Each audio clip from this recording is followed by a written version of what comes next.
Bonjour Eric. Bonjour Cécile, bonjour Patrick, bonjour à tous. Alors Eric, parlons d'investissement étranger en France. Peut-être d'ailleurs il y aura un investissement chinois vous sur l'avez les vu. Champs-Élysées. C'est incroyable. Alors il a pris une claque un peu partout dans le monde l'an passé, en France aussi, mais nous résistons plutôt mieux qu'ailleurs quand même. Oui, les investissements directs étrangers ont baissé l'année dernière. Bon, il fallait s'y attendre à cause de la crise sanitaire en France, vous l'avez dit, partout ailleurs. Mais nous, ça baisse de 17%, alors qu'ailleurs, en moyenne, ces investissements perdent plutôt 40% de leur valeur.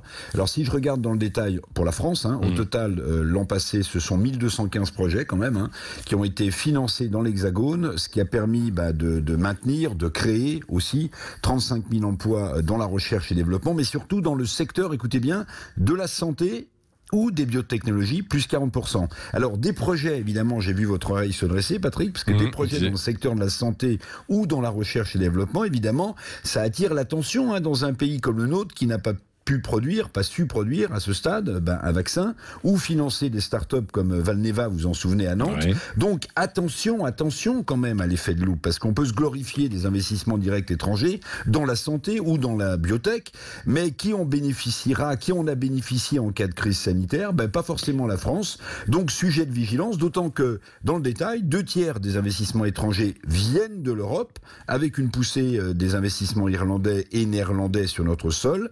Les pays européens ont montré, on s'en souvient quand même, c'est pas si vieux, leur peu de solidarité en matière de santé, c'est le moins qu'on puisse dire. On a redécouvert d'ailleurs à ce propos une certaine souveraineté économique, donc attention à l'effet de loupe sur les investissements directs étrangers. Oui, mais pourquoi notre pays attire-t-il toujours les investissements ? Nous avons des facteurs un peu spécifiques ?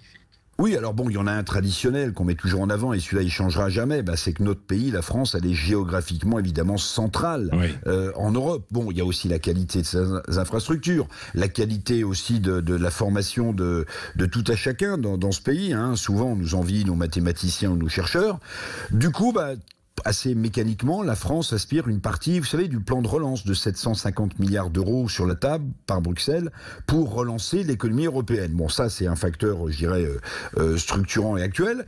Il y a des éléments aussi plus franco-français qui expliquent cette bonne tenue des investissements dans notre pays, comme la baisse, vous vous en souvenez, de l'impôt de production de 20 milliards qui pèse sur les entreprises et qui a joué, évidemment, de manière temporaire. Tout d'ailleurs, parce qu'on le met souvent en avant, mais là, ça a basculé depuis quelques jours. Tout d'ailleurs comme la démographie qui s'est retournée dans notre pays et qui est devenue, vous savez, un sujet d'inquiétude, la démographie, pour les années à venir. Oui, un dernier mot. Le gouvernement souhaite aussi attirer des investisseurs étrangers dans des coins plus reculés de France. Alors voilà, ça c'est le grand pari, c'est le grand rêve du gouvernement, flécher les investissements étrangers dans des régions françaises plus délaissées. Ça s'appelle, je suis désolé, ils l'ont écrit en anglais, ça s'appelle Team France Invest. Bon, un plan pour attirer des investisseurs étrangers dans les loin des grandes régions classiques, des grandes métropoles, mais il ne faut pas rêver trop, parce que parfois, on le sait, ne l'oublions pas non plus, les investisseurs étrangers viennent sur nos territoires pour faire la chasse aux subventions avant de fermer les portes et de licencier. Et puis, n'oublions pas non plus que la fiscalité, demeure un marqueur fort de ce point de vue. La France, elle est totalement larguée. On parlait d'Irlande tout à l'heure, vaut mieux s'installer en Irlande que s'installer en France. Donc, ne rêvons pas trop et bâtissons, plutôt, c'est aussi d'actualité, une stratégie industrielle qui nous permette, pourquoi pas, de relocaliser après la crise, non ? Qu'est-ce que vous en pensez ? C'est une bonne idée.